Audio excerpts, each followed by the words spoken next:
All right, James, thanks for joining me. Let's start right at the beginning. Your journey into football, pretty unique. You were primarily a basketball player growing up, I Yeah. gather. So you didn't start playing organized football. I do know that you played flag football when you were younger, you said, but you didn't start playing organized football until your senior year of high school. So what caused you to try out football? Was there a moment where you were like, "Oh, all right, let's give this thing a try"? Yeah, I mean, I just remember I'd show up to school and the football coach is just constantly like, "Hey man, you're kind of big. You want to come see what football's like?" And I was like, "Nah, just stay with basketball." And then uh Coach Matt Park, he convinced me to start lifting with the football team kind of, and then I got around that and then from there it kind of just took off, to be honest. Yeah, and you had a special first football season, right? You won a state championship in your first and only high school football season. Yeah. After high school, you decided to go to the JUCO route. You went to Independence Community College. Same school featured on Last Chance U. No. So, what went into that decision? Was it just simply the fact that you've only been playing football for 1 year? Yeah, basically, yeah. Yeah, one of the JUCO coaches just ended up coming out there to one of our practices, and he was like, "Oh, I like the way you're moving and stuff, and I feel like JUCO could be a good opportunity." And my coach at the time, the O-line coach, Coach Hill, at Grayson, he was like, "Yeah, this could be really good for you. As long as you go out there and do what you're supposed to do, it could be a really good opportunity." And Yeah, there we are. yeah, but JUCO's known for being like a real grind, both physically and mentally. Yeah. So, but how do you think physically JUCO helped you? How do you think it helped you prepare for the jump ultimately to Iowa State? I say the main thing it prepped me for is there'll never be a workout that I'm not gonna say never, but uh JUCO conditioning compared to college, yeah, way different. Like college it actually makes sense. JUCO, you're just trying to, see who quits. I don't know. That was the feeling I got. But yeah, it was just I'd say it gave me a little bit of that perseverance mentality, you know what I mean? Yeah, and mentally it can be a grind too. You Yeah. don't have all the amenities that you have at a Power Four school. So, what did it kind of play into your resilience and your work ethic that you've kind of carried into Iowa State ultimately through some of the uh, some of the trials and tribulations that you've had to go through at Iowa State? Yeah, I mean, well, JUCO, nothing's really easy there. And coming to Iowa State, it's the same mentality. Or, when Coach Campbell was here, it was the same mentality.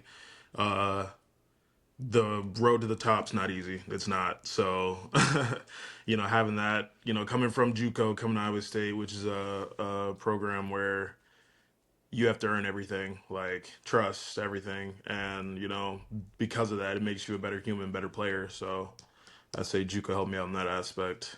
You know what I mean? Yeah, yeah, and let's talk about the jump to Iowa State. So coming out of JUCO, you were a three-star recruit. You had offers from Georgia Tech, Florida Atlantic, but you did choose Iowa State. What stood out about the program, the coaches, Coach Campbell? Obviously, he's not there anymore, but what kind of stood out to you about that program that made you want to go there? Just off of initial yeah, definitely Coach Campbell was a huge factor in that for sure. And then once I actually got around the guys, my visit, you just kind of realize everyone here is really close and it's like a really tight knit group of guys. And I just wanted to be a part of it. It seemed like everyone was it was a different vibe compared to JUCO in high school. Yeah, no doubt. And on the subject, Coach Campbell, like I said, not there anymore, going to Penn State to be their head coach after, like you said, playing a huge role in your development and why you went there. What did he mean to you as a coach, and what do you think he'll bring to the table at Penn State? To me, Coach Campbell, he was a I'd say he was a good anchor. You know what I mean? He helped you stay grounded in what's right. What you need to do to be the best version of you can. And I'm sure he'll go over there and instill that same mindset into those guys. But yeah, he was just a great great motivator. You know what I mean? Like he always knew what to say.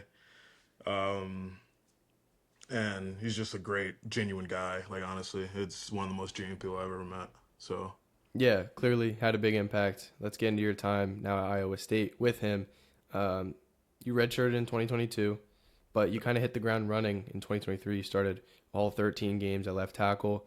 2024 brought some challenges with a little bit of position changes, had to deal with some adversity there. But so in 2024, you started the first 4 games at left tackle, and then Colts fourth round pick in 2024. 2025, Jalen Travis returned from injury. He kind of took over that spot, and you were moving around. You were at guard. You even started a game at tight end.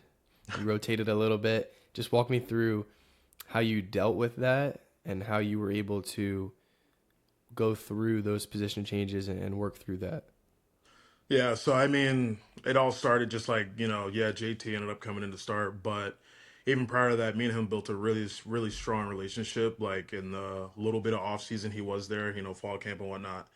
And when he did end up, taking over, there was no ill, there was nothing. It was Coach Campbell used the word mudita, love for other success, and he deserved it. That guy he worked hard. He was a hard worker, great guy. And so me and him being really close definitely helped like my mindset throughout that whole season. And then just moving around different positions. It was cool. Um it definitely helped me learn more about just offense in general, especially with me still being, an up and coming, still learning about football in some aspects. But yeah, it was a good experience. It definitely helped further me as a football player. It did more good than harm, 100%. Yeah, you mentioned having a close relationship, building that relationship with JT over the year that you were together. What did you learn from him? Did you take anything from him in the way that he approached his impact on the field? Yeah, it was just constantly, training and preparing like a pro. That was his biggest thing that I took away. It's like how serious, you take your treatment, your just like learning the playbook, just like every aspect of football, like how serious you really have to take it to, be great. And that's definitely one thing I got from him. Yeah, and I want to read a quote from Coach Campbell that kind of sums up how you took that change. He said, he never complained, never made any mistakes, just tried to find ways to get better. What do you think pushed you to kind of have that mindset, and how were you able to stay positive during that tough time? I would say I was definitely able to stay positive. Like,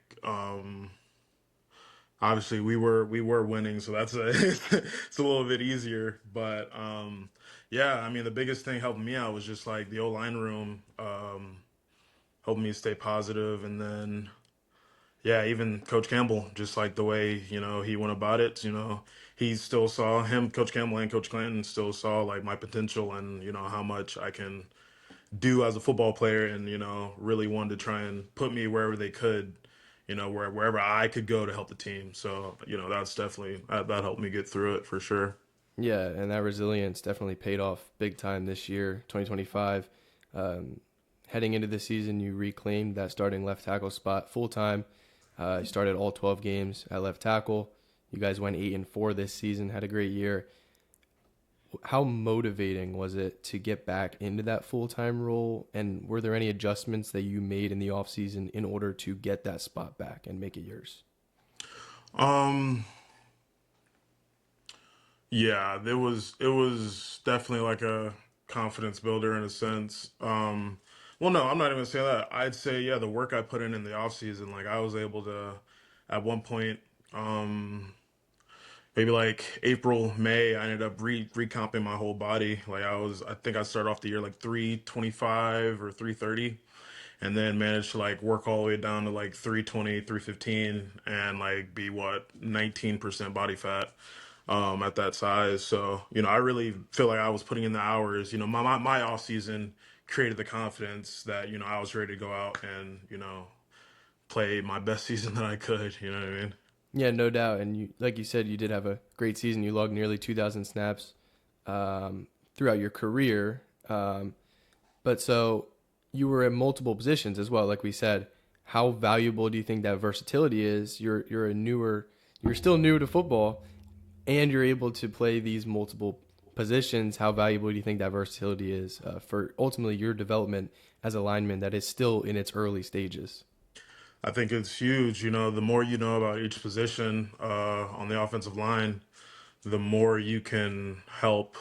You know what I mean? The more you know, the more you like. If you're sitting to tackle and you know you're the guard next to you, how he's supposed to step, how he's supposed to move, because I've done that. It gives you a half a second, like advantage, in my opinion. So I feel like yeah, it's good all around. It's really good, especially for development. And focusing on this season, you were rock solid in pass protection. You were consistent. You didn't allow many pressures, many sacks, I believe. 4 sacks allowed, maybe in 400 pass block snaps.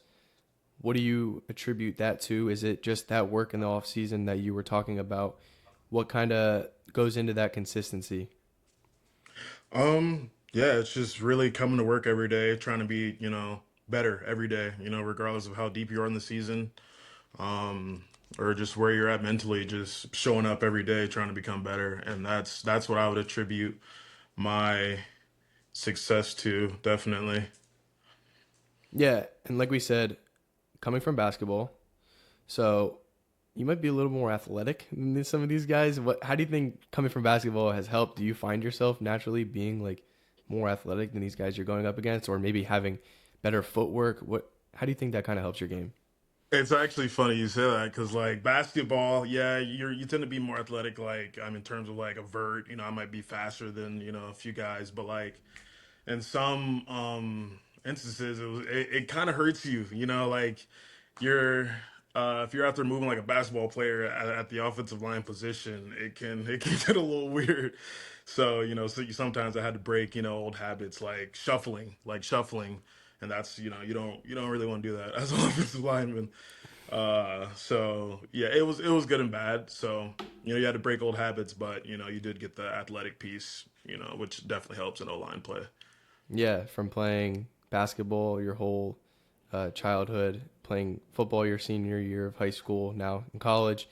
Now you're prepping for the next level, heading to the NFL draft. I believe 5 days ago it was announced that you're going to be participating in the East West Shrine Bowl. Right. One of the top all-star games for prospects. It's been competing with the Senior Bowl the past couple of years as one of the as neck and neck as the top all-star games for prospects. Where were you when you got that invite, and just what does this opportunity mean to you? The original invite definitely came around BYU, I would say, and when I got that, it definitely helps. It's like a little. I'm not even gonna say confidence booster, but it was good to know that what I'm putting on film, people recognize. You know what I mean?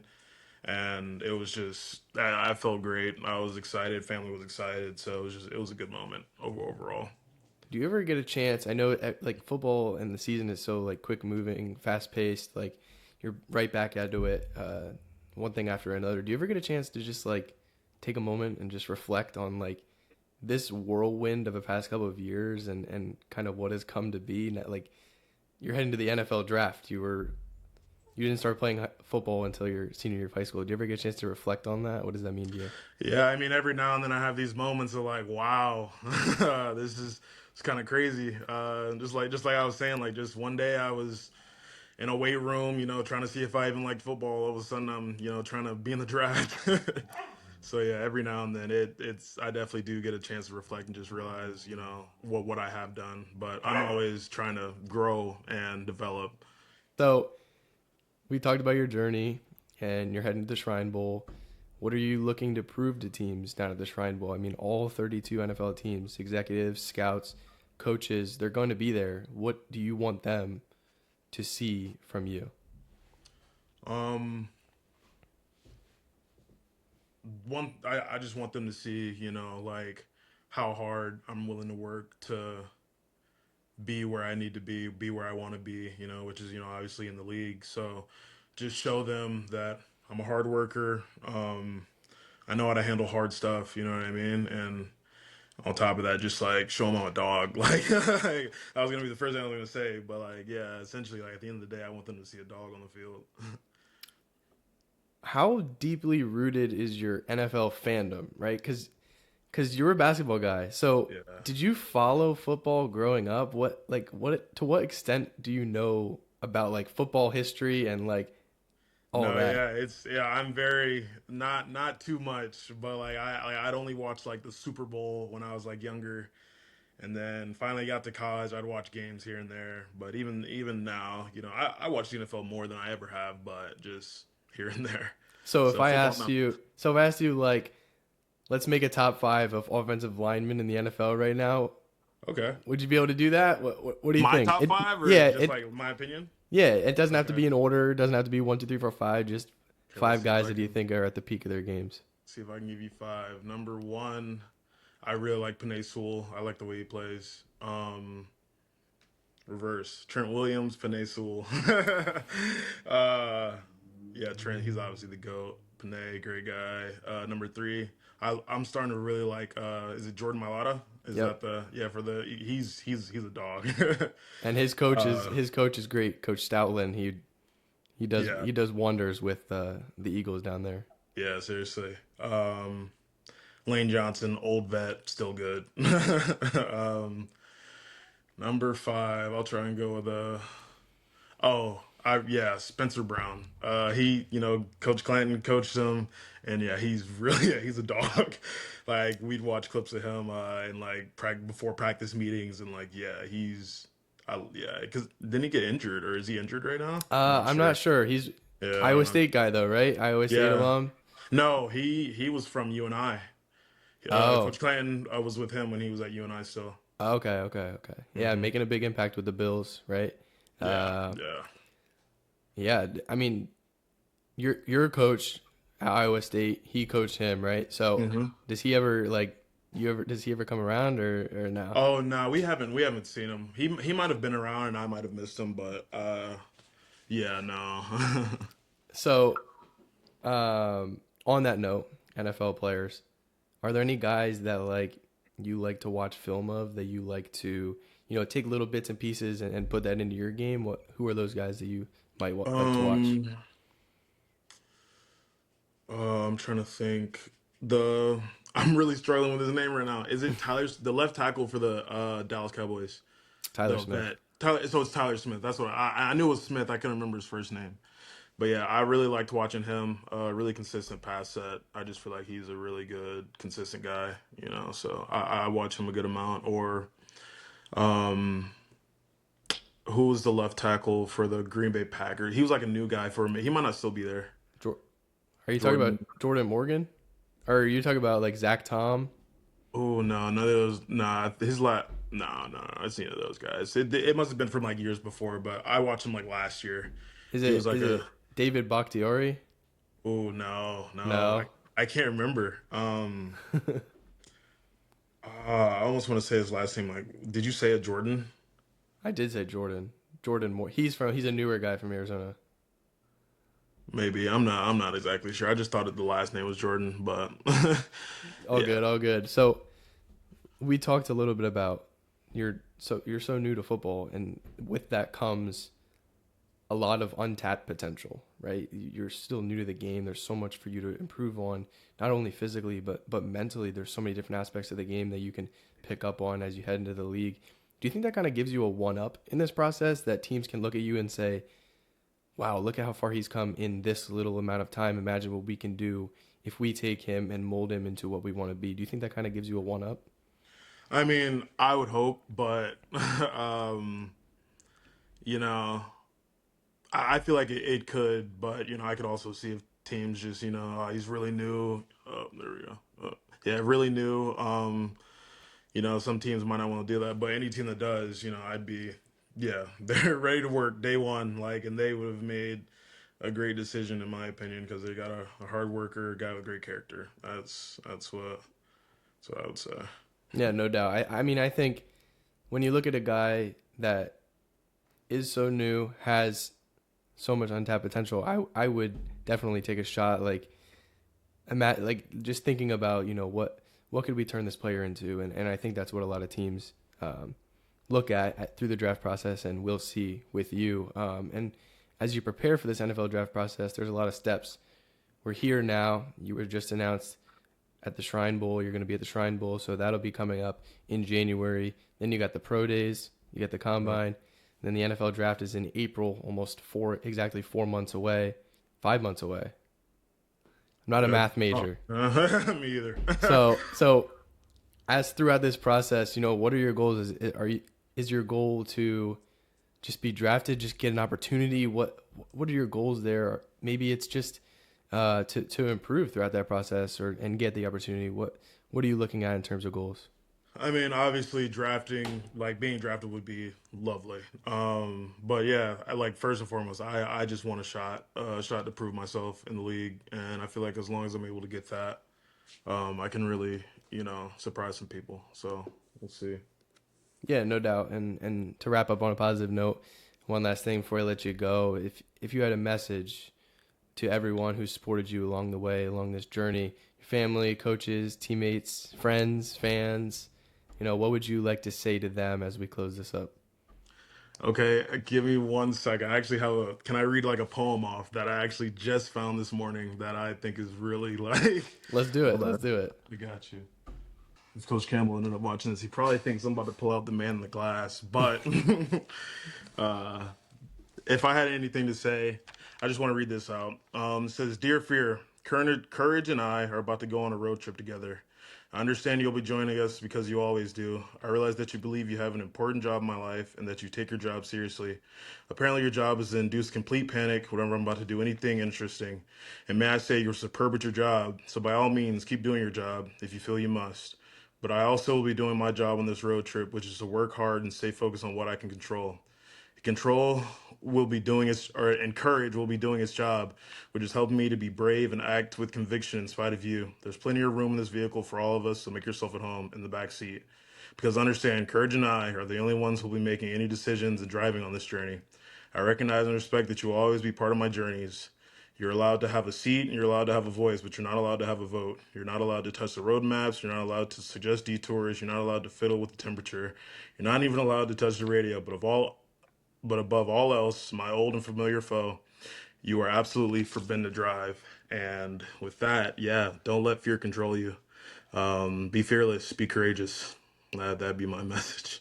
Absolutely, man. I love that. That was perfect. I never had somebody read a poem. That was great. That was great. So, Yeah, shout out Matt James, Campbell, man. absolutely, absolutely. James, appreciate you coming on. Had a blast.